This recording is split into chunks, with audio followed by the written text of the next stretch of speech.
ঠিক আছে।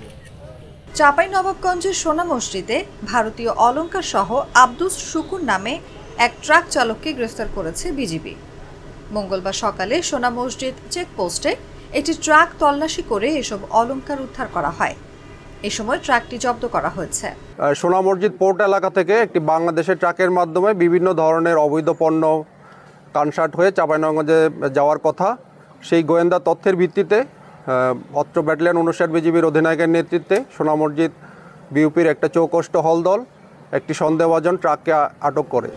59 বিজিবির অধিনায়ক লেফটেন্যান্ট কর্নেল গোলাম কিবরিয়া জানান, সকালে সোনা মসজিদ সীমান্ত পিলার সংলগ্ন এলাকায় একটি ট্রাক তল্লাশি করে 437 কেজি ভারতীয় রূপা সাদৃশ্য অলংকার, 330 কেজি সিটি গোল্ডের অলংকার ও 65 বস্তা চায়না ক্লে উদ্ধার করা হয়। তো ট্রাক দিয়ে পণ্য পরিবহন হচ্ছিল চায়না ক্লে পাউডার। প্রতিটা বস্তা ছিল 500 বস্তা, এক একটা বস্তার ওজন 40 কেজি।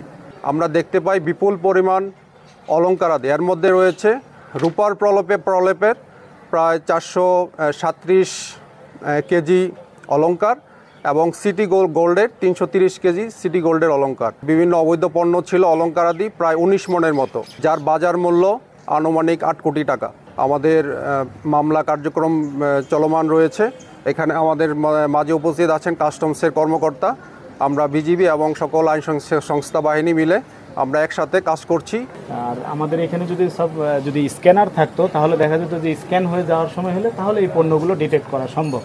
যাই হোক, আমাদের এখানে আমরা সবাই, স্যার এর আগেও বললেন যে এখানে যতগুলো সংস্থা আছে আপনারা হয়তো সবাই অবগত আছেন, আমরা খুব স্বচ্ছভাবে এখানে কাজ করি।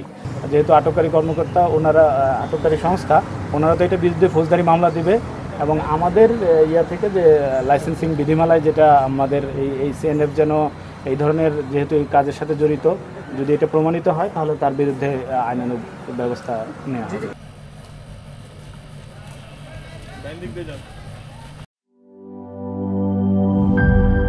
টাইলক্স টয়লেট ক্লিনার, যার অ্যান্টিব্যাকটেরিয়াল এজেন্ট টয়লেটের কোনায় কোনায় পৌঁছে 99% জীবাণু ধ্বংস করে, টয়লেটের কঠিন দাগ ও দুর্গন্ধ দূর করে টয়লেটকে রাখে ক্লিন আর সুবাসিত। ক্লিন মানেই টাইলক্স।